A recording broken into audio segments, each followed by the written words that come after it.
وَإِذَا رَأَيْتَ الَّذِينَ يَخُوضُونَ فِي آيَاتِنَا فَأَعْرِضْ عَنْهُمْ حَتَّى يَخُوضُوا فِي حَدِيثٍ غَيْرِهِ وَإِمَّا يُنْسِيَنَّكَ الشَّيْطَانُ فَلَا تَقْعُدْ بَعْدَ الذِّكْرَى مَعَ الْقَوْمِ الظَّالِمِينَ.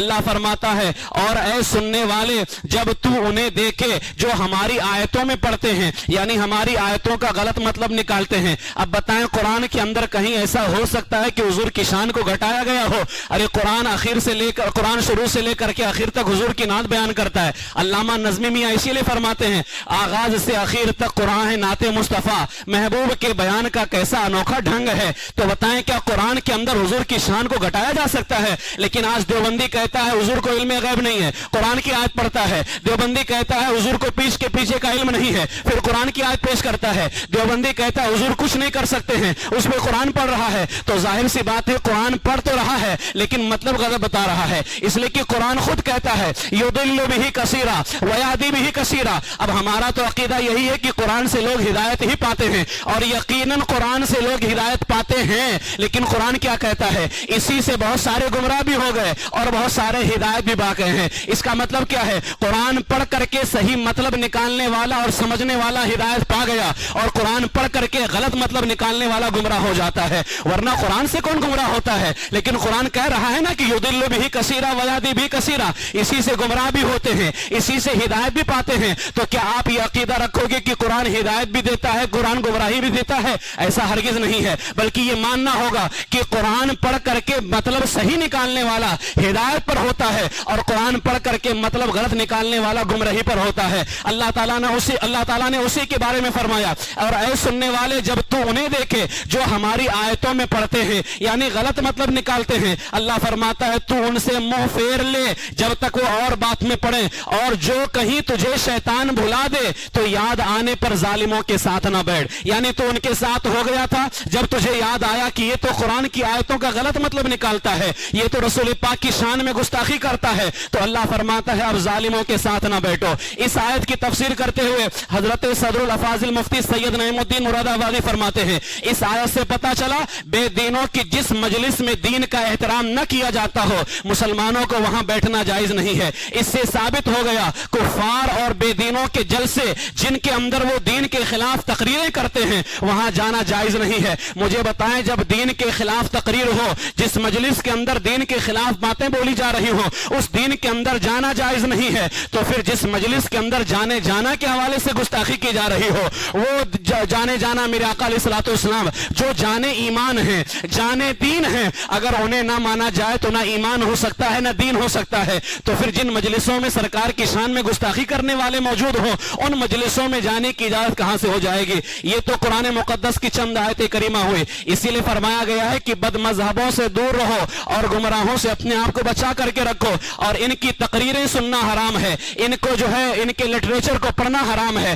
اور ان کی مجلسوں کے اندر جانا حرام ہے. اسی لیے سیدی اعلیٰ حضرت علیہ رحمہ نے فتاوی رضویہ شریف کے اندر عظیم تابعی بزرگ ہیں حضرت سیدنا سعید بن جبیر، حضرت عبداللہ بن عباس کے شاگرد ہیں. دیکھیں قرآن و حدیث کا جو حکم تھا صحابہ کرام رضی اللہ تعالیٰ عنہم نے اس پر عمل کیا، بعد میں آنے والے لوگوں نے عمل کیا اور کیسی سختی کے ساتھ وہ قائم رہتے تھے. سعید بن جبیر جو عبداللہ بن عباس کے شاگرد ہیں یہ جا رہے تھے، راستے میں ایک بد مذہب ملا، اس نے کہا میں کچھ عرض کرنا چاہتا ہوں، فرمایا میں سننا نہیں چاہتا. اس نے کہا ایک کلمہ سن لیجئے، تو حضرت سعید بن جبیر نے اپنا انگوٹھا چھوٹی انگلی کے سرے پر رکھ کر کے فرمایا تو ایک کلمے کی بات کرتا ہے، لا نصف کلمہ، میں تجھ سے آدھا لفظ بھی سننا نہیں چاہتا ہوں. اور حضرت سعید بن جبیر آگے چلے گئے. لوگوں نے کہا حضور کیا وجہ ہے کہ آپ آدھا لفظ بھی سننا نہیں چاہتے؟ تو حضرت سعید بن جبیر نے فرمایا یہ گمراہوں میں سے ہے اس لیے میں اس سے آدھا کلمہ بھی سننا نہیں چاہتا ہوں. گمراہوں میں سے ہے. بتائیں وہ ہمارے امام جن کو اپنا ایمان کتنا پیارا تھا اور جن کا ایمان بڑا مضبوط تھا، لیکن وہ پھر بھی خوف کھاتے تھے کہیں ہمارے دلوں کے اندر ان کی محبت نہ بیٹھ جائے. اور آج ہمارا ایمان کیسا ہے اور اس قدر بے خوف ہو گئے ہیں، ہمیں تو کسی چیز کی پرواہ نہیں ہے. اسی طریقے سے امام محمد بن سیرین رضی اللہ تعالیٰ عنہ، حضرت انس عظیم صحابی کے شاگرد ہیں امام محمد بن سیرین، ان کے پاس دو بد مذہب آئے، کہا کچھ آیتیں کلام اللہ سنانا چاہتے ہیں، قرآن کی آیتیں سنانا چاہتے ہیں. آج ہم بھی قرآن کی آیتیں دوسروں سے سن رہے ہوتے ہیں، اب کہتے ہیں قرآن ہی تو سن رہے ہیں۔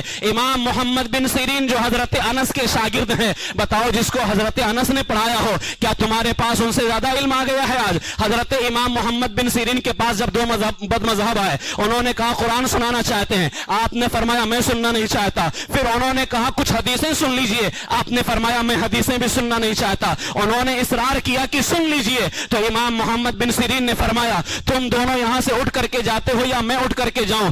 آخر کار وہ بدنام ہو کر کے چلے گئے۔ لوگوں نے کہا حضور کیا حرج تھا اگر وہ قرآن کی آیتیں یا حدیثیں سنا دیتا؟ کوئی اپنی بات تو نہیں بتا رہا تھا، اللہ کا کلام سنا رہا تھا، مصطفیٰ کا فرمان یہ تو سنا رہا تھا، آپ سن لیتے تو کیا حرج تھا؟ امام محمد بن سیرین نے فرمایا ہاں حرج تو کوئی نہیں تھا، میں سن تو لیتا قرآن کی آیتیں حدیثیں سن لیتا، لیکن قرآن اور حدیث پڑھنے کے بعد جب وہ اس کا اپنا مطلب بیان کرتا مجھے ڈر لگا کہیں اس کا مطلب میرے دل کے اندر نہ بیٹھ جائے اور میں ہلاک نہ ہو جاؤں۔ یعنی قرآن پڑھنا غلط نہیں ہے، حدیثیں پڑھنا غلط نہیں ہے، لیکن ان نجدیوں دیوبندیوں نے قرآن پڑھ کر کے شان مصطفیٰ کے اندر گستاخی کی ہے، اور قرآن کے اندر جہاں جہاں اس بات کا انکار کیا گیا ہے اللہ کے علاوہ ذاتی طور پر اپنے سے کوئی علم غیب نہیں جانتا ہے، ان دیوبندیوں نے کہا حضور علم غیب نہیں جانتے ہیں، جبکہ قرآن میں جہاں کہا گیا ہے کہ کسی کو علم غیب نہیں ہے وہاں مطلب یہ ہے کہ اپنے سے کسی کو نہیں ہے، اور قرآن میں جہاں جہاں یہ کہا گیا ہے کہ اللہ نے علم غیب عطا کیا ہے وہاں مطلب یہ ہے کہ اللہ کی عطا سے ہے۔ تو ہم سنی بھی تو یہی کہتے ہیں ہمارے آقا کو سب کچھ علم ہے، لیکن سارا اللہ کے فضل سے ہے، اللہ کی عطا سے ہے، اپنے سے کوئی کچھ نہیں جان سکتا ہے۔ یہی تو ہم سنیوں کا عقیدہ ہے۔ اگر عقیدہ یہی رکھتے ہو تو پھر اہل سنت کے ساتھ ہاتھ ملا کر کے چلو، تم اپنی الگ مسجدیں کیوں بناتے ہو؟ اور لوگ ہمارے کہتے اتحاد کر لو اتحاد کر لو، میرے عزیزو اتحاد جو ہے روڈ بنانے کے نام پر نہیں ہوگا، لائٹ بل کے نام پہ نہیں ہوگا، اتحاد جو ہے گٹر سدھارنے کے نام پہ نہیں ہوگا، اگر اتحاد ہوگا تو جانے جانا کے نام پر ہوگا، اگر اتحاد ہوگا تو عزت مصطفیٰ کے نام پر ہوگا۔ اگر ہم سے ملنا چاہتے ہو ہمیں بھی ملنے کا شوق ہے، لیکن آؤ پہلے سرکار کی عزت تم بھی بیان کرو ہم بھی بیان کریں، پھر ہم ایک ہو سکتے ہیں۔ اور اگر شان مصطفیٰ کو بیان نہ کیا تو تم ہمارے قدموں کو چاٹتے رہو اور ہمارے قدموں کو دھل دھل کر کے پیتے رہو، ہمارے لیے ہماری اپنی کوئی حیثیت نہیں ہے، ہمارے نزدیک جو کچھ حیثیت ہے وہ سرکار مدینہ صلی اللہ علیہ وسلم کی عزت کی حیثیت ہے۔ وہ لہٰذا اپنے ذہن و دماغ کے اندر سے یہ گندگی ہٹا دیجئے کہ ہم ان کے ساتھ بیٹھ جائیں، ہاں بیٹھیں آپ اس کے ساتھ جو سرکار مدینہ علیہ الصلوۃ والسلام کا جو ہے وفادار ہو، حضور کا چاہنے والا ہو۔ یہ قرآن مقدس کی آیتیں ہیں۔ اب اعلیٰ حضرت علیہ رحمہ اتنا بیان کرنے کے بعد فرماتے ہیں ائمہ کو یہ خوف ہے اور اب عوام کو یہ جرات ہے، یعنی عوام آج اس قدر جرات مند ہو گئی ہے۔ میرے اعلیٰ فرماتے دیکھو حفاظت کا راستہ وہی ہے جو تمہارے پیارے نبی نے بتایا ہے، اور وہ راستہ کون ہے؟ حضور فرماتے ہیں ایاکم و ایاہم لا یضلونکم ولا یفتنونکم، ان بد مذہبوں سے دور رہو، انہیں اپنے سے دور کر دو، کہیں تمہیں گمراہ نہ کر دیں، کہیں تمہیں فتنے میں نہ ڈال دیں۔ بتائیں حضور علیہ الصلوۃ والسلام نے بہت پہلے فرما دیا تھا کہ اگر گمراہی سے بچنا ہے، اگر فتنے سے بچنا ہے تو ان کو اپنے سے دور کر دو اور انہیں اپنے آپ کو ان سے دور رکھو۔ اب آج لوگ دور ہوتے نہیں ہیں اور کہتے ہیں فتنے جو بڑھتے جا رہے ہیں، اگر فتنوں کو روکنا ہے تو وہابیوں سے بچنا ہوگا، اگر فتنوں کو روکنا ہے دیوبندیوں سے دور ہونا ہوگا، اگر فتنوں کو روکنا ہے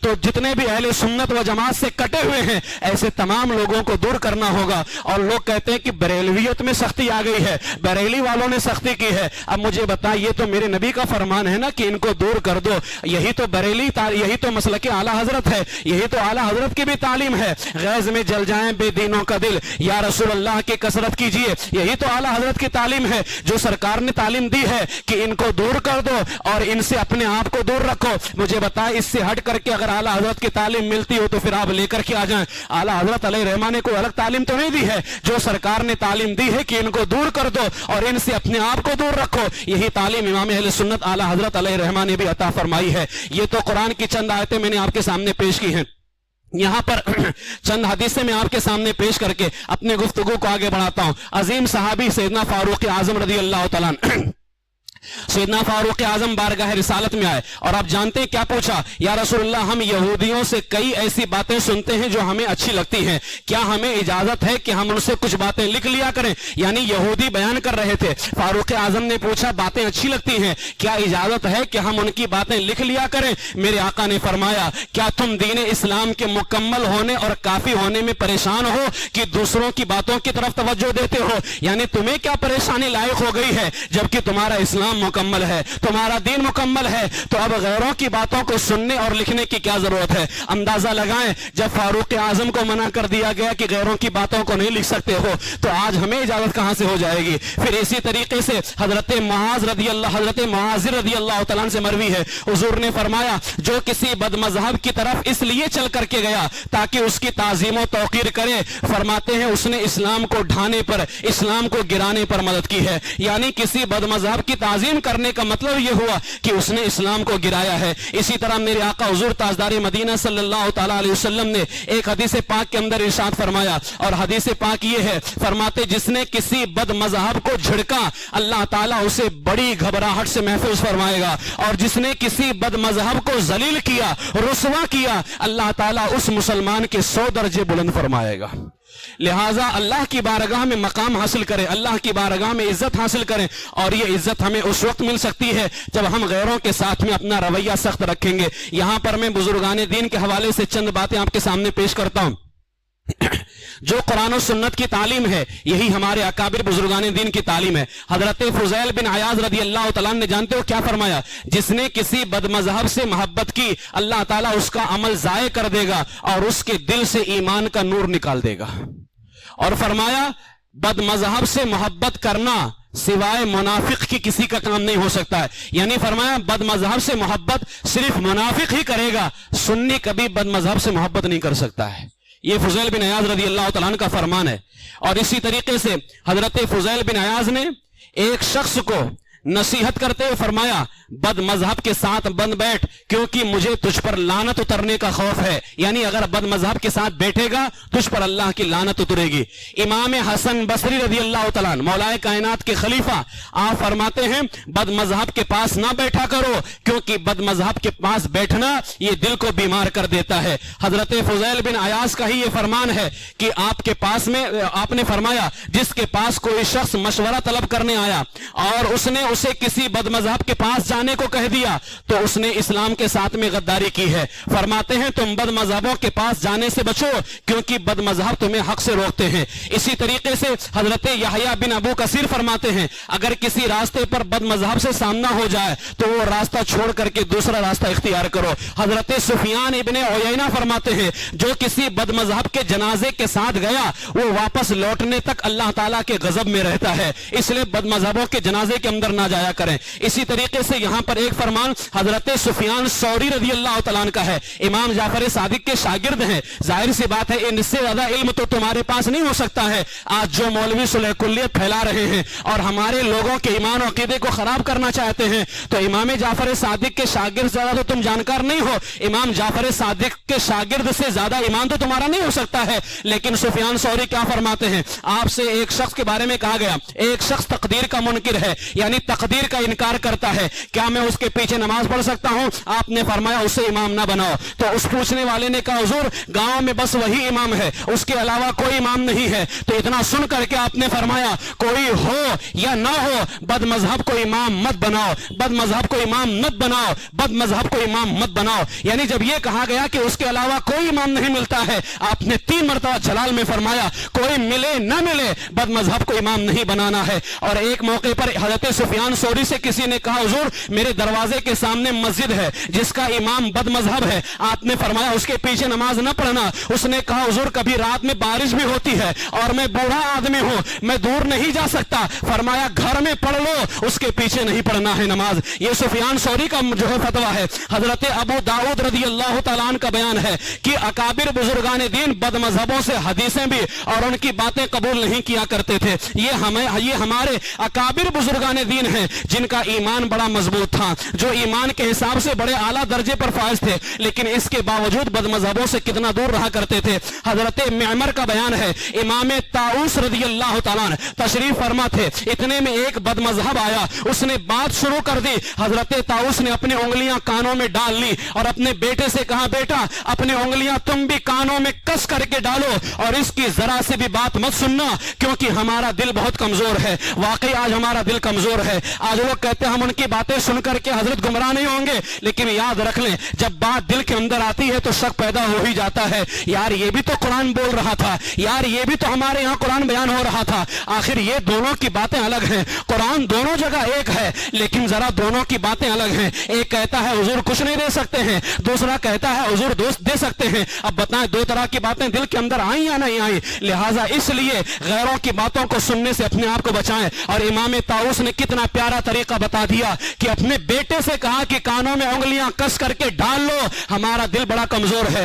آج ہمارے ماں باپ اپنے بچوں کے موبائل چیک کرتے ہیں کہ چیک کرتے ہیں، کس کی تقریریں سن رہا ہے، کس کے ویڈیوز دیکھ رہا ہے، کس کو پڑھ رہا ہے، آج ہمارے ماں باپ چیک نہیں کرتے ہیں۔ یہ کس کی ذمہ داری تھی؟ یہ ماں باپ کی ذمہ داری تھی کہ اپنے بچوں کو بدعقیدگی اور گمراہی سے بچاتے۔ میرے عزیزو یہی ہمارے اکابرین کا حال رہا ہے کہ ہمارے اکابرین جو ہیں غیروں کو سنا نہیں کرتے تھے۔ یہاں پر وقت کافی ہو رہا ہے، صرف ایک آخری بات میں پیش کر کے اپنے گفتگو کو ختم کرتا ہوں۔ غیروں کی کتابیں آج ہمارے گھروں کے اندر ہوتی ہیں، جو دیوبندیوں نے ترجمہ قرآن کیا ہے آج ہمارے گھروں کے اندر ہم اس کو پڑھ رہے ہیں۔ اب بتائیے صرف ایک مثال پیش کرتا ہوں، قرآن پاک میں اللہ تعالیٰ فرماتا ہے وَوَجَدَكَ ضَالًّا فَهَدَىٰ، اور جو وَوَجَدَكَ ضَالًّا فَهَدَىٰ اس کا ترجمہ اشرف علی تھانوی دیوبندی کیا کرتا ہے؟ اور جب تم کو گمراہ پایا معاذ اللہ تو ہدایت عطا فرمائی ہے۔ کیا سرکار بھی گمراہ ہو سکتے ہیں معاذ اللہ؟ اگر وہی گمراہ ہو سکتے ہیں تو ہمیں ہدایت کون دے گا؟ لیکن جب اس کا ترجمہ میرے اعلیٰ حضرت نے کیا تو کیا فرمایا؟ اور جب آپ کو اپنی محبت میں خود رفتہ پایا، یعنی اپنی محبت میں ڈوبا ہوا پایا تو راہ دے۔ بتائیں کتنا پیارا ترجمہ ہے کہ یہاں پہ گمراہی کا ترجمہ نہیں کیا ہے، آج ان کی کتابیں ان کے ترجمے اپنے گھروں کے اندر رکھ رہے ہیں۔ حضرت شیخ اکبر محی الدین ابن العربی رضی اللہ تعالیٰ عنہ یہ اپنی کتاب کے اندر، اپنی کتاب روح القدس فی مناصحۃ النفس کے اندر فرماتے ہیں کہ حضرت عبداللہ بن زید رضی اللہ تعالیٰ عنہ ان کا شمار اولیاء اللہ کے اندر ہوتا ہے۔ حضرت عبداللہ بن زید ایک رات امام غزالی کے رد میں لکھی ہوئی کتاب پڑھ رہے تھے، کسی نے امام غزالی کے رد میں کتاب لکھ دی ہے۔ اب ایک بزرگ تھے عبداللہ بن زید رضی اللہ تعالیٰ عنہ، یہ اسی کتاب کو پڑھ رہے تھے جو امام غزالی کے رد میں لکھی ہوئی ہے۔ امام غزالی کے رد میں لکھی کتاب پڑھ رہے تھے، بینائی چلی گئی، نظر آنا بند ہو گیا،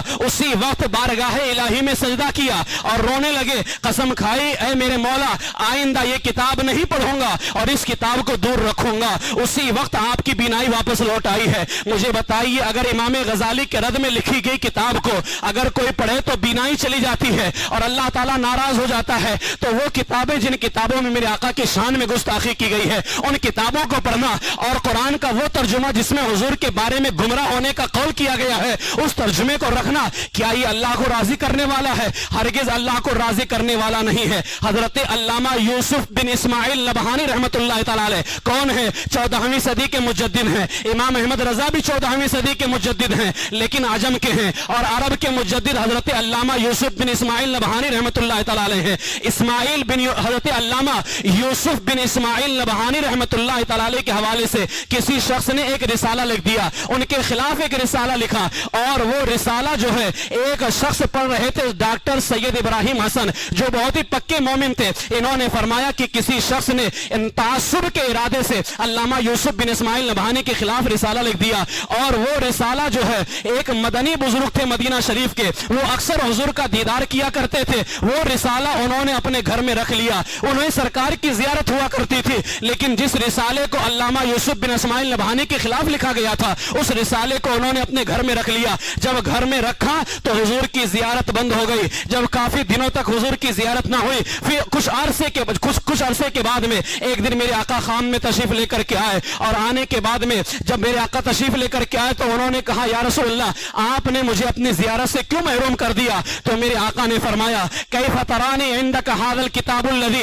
یطعن فیہ صاحبہ علی حبیبنا النبہانی، یعنی تو میرا دیدار کیسے حاصل کر سکتا ہے جبکہ تیرے گھر میں وہ کتاب ہے جس میں ہمارے محبوب پیارے نبہانی کے خلاف لکھا گیا ہے۔ مجھے بتائیں اگر حضور کے غلاموں کے خلاف جس کتاب میں لکھ دیا جائے وہ کتاب گھر کے اندر رکھی ہو تو حضور اتنے ناراض ہوتے ہیں، پھر وہ کتابیں جن میں حضور کو گالیاں دی گئی ہو، حضور کی شان میں گستاخی کی گئی ہو، آج وہ کتابیں ہمارے گھروں کے اندر موجود ہوتی ہیں۔ اس لیے میرے عزیزوں ایسے تمام لوگوں سے اپنے آپ کو دور رکھیں، اور یہی مسلک اعلیٰ حضرت ہے، یہی امام اہل سنت کی تعلیمات ہیں جو ہمارے اکابروں نے تعلیم دیا ہے، ہمارے بزرگوں کا فرمان ہے، وہی امام اہل سنت اعلیٰ حضرت علیہ رحمہ کا بھی فرمان ہے۔ اس اس لیے ایسے لوگوں سے اپنے آپ کو دور رکھیں، اور میرے سرکار تاج الشریعہ نے جو پیغام دیا، نبی سے جو ہو بیگانہ اسے دل سے جدا کر دیں، پدر مادر برادر مال و جان ان پر فدا کر دیں۔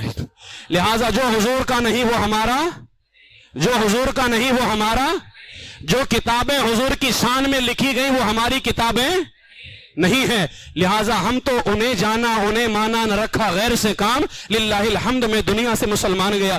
وقت نہیں ہے ورنہ اور بہت سارے نظائر پیش کرتا، انشاءاللہ تعالیٰ پھر کبھی اور پیش کریں گے۔ اور یہ جو ہمارے بزرگوں کا عقیدہ ہے یہی مسلک اعلیٰ حضرت ہے، یہی تعلیم اعلیٰ حضرت علیہ رحمہ نے دی ہے۔ اعلیٰ حضرت نے الگ سے کوئی سختی نہیں بنائی ہے، بلکہ جو اسلام ہے، جو دین ہے، جو قرآن ہے، جو حدیث ہے، وہی مسلک اعلیٰ حضرت ہے، وہی مسلک اعلیٰ حضرت ہے۔ اس لیے مسلک اعلیٰ حضرت پہ قائم رہو، زندگی دی گئی ہے اسی کے لیے۔ وآخر دعوانا ان الحمدللہ رب العالمین۔